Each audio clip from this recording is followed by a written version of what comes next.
Hello students, कैसे हैं? आज हम पढ़ेंगे माइक्रो इकोनॉमिक्स का चैप्टर इंट्रोडक्शन।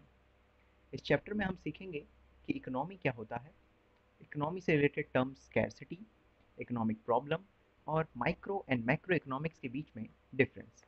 चलिए शुरू करते हैं। इकोनॉमिक्स क्या है? जनरली इकोनॉमिक्स एक सोशल साइंस का ब्रांच है जो हमें बताता है कि सोसाइटी के रिसोर्सेज को किस तरीके से यूज़ करना है।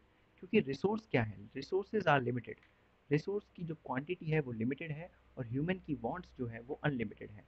तो उन लिमिटेड रिसोर्सेज से ह्यूमन की अनलिमिटेड वांट्स को कैसे हम फुलफिल करें, वो हम इकोनॉमिक्स के अंदर पढ़ते हैं। तो इकोनॉमिक्स में सबसे पहला जो टर्म हम पढ़ेंगे वो है इकोनॉमी। इकोनॉमी क्या होता है, आइए देखते हैं।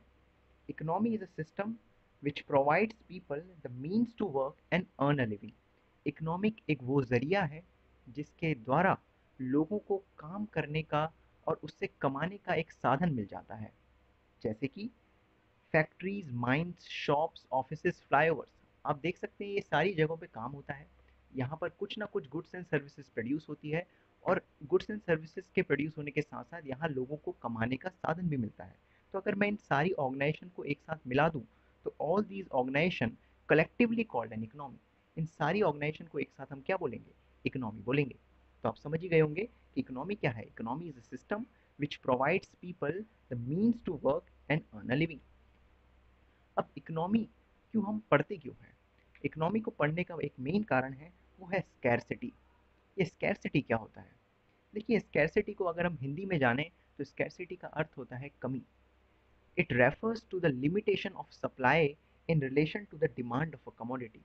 हमें पता है कि हमारे जो कमोडिटी की डिमांड है मार्केट में, अगर वो ज़्यादा है और उसकी जो सप्लाई है वो कम है, तो इसी को हम बोलेंगे स्कैरसिटी। तो अगर इसको मैं दिखाऊं आपको, तो demand is greater than supply को हम टर्म क्या बोलेंगे? Scarcity. The main reason for study economics can be simplified in a single word called scarcity. तो जो मेन रीज़न है इकोनॉमिक्स को पढ़ने का वो है स्कैरसिटी। अगर हमारे सोसाइटी में स्कैरसिटी होती नहीं तो हम इकोनॉमिक्स को भी नहीं पढ़ रहे होते। अच्छा, आगे बढ़ते हैं। इकोनॉमिक प्रॉब्लम क्या होती है? देखिए, economic problem is a problem of choice. Economic problem एक प्रॉब्लम है चॉइस की। कैसी choice? Involving satisfaction of unlimited wants out of the limited resource having alternative uses. देखिए, हमारे रिसोर्स क्या हैं? हमारे रिसोर्स लिमिटेड हैं, लेकिन हमारी वांट्स कैसी है? हमारी वांट्स अनलिमिटेड हैं। तो limited want say unlimited resources को कैसे यूज़ करना है ताकि सबकी सेटिस्फैक्शन पूरी हो जाए। और यहाँ पर एक और है चीज़ को हमें ध्यान में रखना है। वो चीज़ ये है कि उन रिसोर्सेज के जो यूजेस हैं वो भी ऑल्टरनेटिव हैं। जैसे कि अगर मैं एग्जांपल दूं कि पेट्रोल पेट्रोल का यूज़ खाली कार या फिर स्कूटी, बाइक्स चलाने में नहीं होता।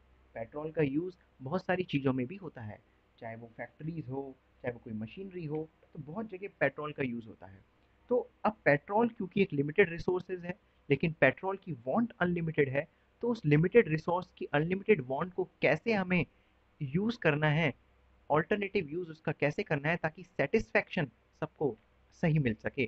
तो इस प्रॉब्लम ऑफ चॉइस को हम इकोनॉमिक प्रॉब्लम कहते हैं। तो रीज़न क्या है इकोनॉमिक प्रॉब्लम के, ये हमने इस डेफिनेशन से सीख ही लिया। पहला रीज़न है कि स्कैरसिटी है, रिसोर्सेज की कमी है।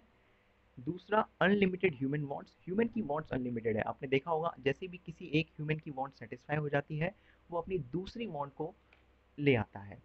तो ह्यूमन वांट अनलिमिटेड है और जो भी रिसोर्सेज हैं उसके ऑल्टरनेटिव यूज़ हैं। ये है reasons for economic problem. I hope आपको यहाँ तक क्लियर हो गया होगा। अब हम सीखते हैं कि माइक्रो इकोनॉमिक्स और मैक्रो इकोनॉमिक्स में क्या डिफरेंस है। देखिए, माइक्रो का मतलब होता है स्मॉल और मैक्रो का मतलब होता है लार्ज। जब भी हम इकोनॉमिक्स को स्मॉल स्केल में पढ़ते हैं तो उसे माइक्रो इकोनॉमिक्स कहते हैं, और जब भी हम इकोनॉमिक्स को लार्ज स्केल में पढ़ते हैं तो उसे हम मैक्रो इकोनॉमिक्स कहते हैं। आइए मीनिंग देखते हैं दोनों की। It is the part of economic theory which studies the behaviour of individual units of economy. ये इकोनॉमिक थ्योरी का वो पार्ट है माइक्रो इकोनॉमिक्स जहाँ पर हम क्या पढ़ेंगे? एक इंडिविजुअल यूनिट के बिहेवियर को, इकोनॉमी में जो इंडिविजुअल यूनिट है उसके बिहेवियर को पढ़ेंगे माइक्रो इकोनॉमिक्स में। उसी का अपोजिट ये वो पार्ट है इकोनॉमिक थ्योरी का, मैक्रो इकोनॉमिक्स की बात कर रहे हैं हम, ये वो पार्ट है इकोनॉमिक थ्योरी का जहाँ पर हम एक बिहेवियर पढ़ेंगे, किसका, एग्रीगेट बिहेवियर पढ़ेंगे, इकोनॉमी एज अ होल, सब लोगों का मिला के हम जो बिहेवियर पढ़ेंगे वो मैक्रो इकोनॉमिक्स के अंदर आएगा। इंडिविजुअल को हम माइक्रो में लेते हैं और एग्रीगेट को हम मैक्रो में लेते हैं।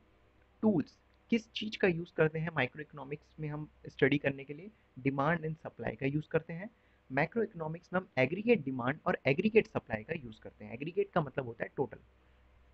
बेसिक ऑब्जेक्टिव, माइक्रो इकोनॉमिक्स को पढ़ने का बेसिक ऑब्जेक्टिव है कि हमें किसी भी कमोडिटी के प्राइस या फिर फैक्टर ऑफ प्रोडक्शन को पता लगाना। It aims to determine the price of a commodity and the factor of production. Macro economics का एम होता है to determine the income and employment level of the economy. Economy में कितनी income हो रही है जनरेट और कितना एम्प्लॉयमेंट लेवल है टाइम टू टाइम, वो हम मैक्रो इकोनॉमिक्स में डिटरमाइन कर पाते हैं। अदर नेम, माइक्रो इकोनॉमिक्स को हम दूसरे भाषा में प्राइस थ्योरी भी कह सकते हैं। मैक्रो इकोनॉमिक्स को हम इनकम एंड एम्प्लॉयमेंट थ्योरी के नाम से भी जानते हैं। अगर मैं एग्जांपल्स की बात करूं तो माइक्रो इकोनॉमिक्स में हम इंडिविजुअल इनकम और इंडिविजुअल आउटपुट को स्टडी करेंगे और मैक्रो इकोनॉमिक्स में हम नेशनल इनकम और नेशनल आउटपुट को स्टडी करते हैं। आई होप सो आपको यहाँ तक सब क्लियर हो गया होगा। आज हमने पढ़ा कि इकोनॉमी क्या होता है, स्कैर्सिटी क्या होता है, इकोनॉमिक प्रॉब्लम्स क्या हैं, उसके रीजंस क्या हैं और माइक्रो और मैक्रो इकोनॉमिक्स की डेफिनेशंस, साथ साथ उनके डिफरेंस को हमने समझा। आने वाली क्लासेस में हम opportunity cost, PPC, central problems of economy को भी देखेंगे। तो तब तक के लिए बाय बाय।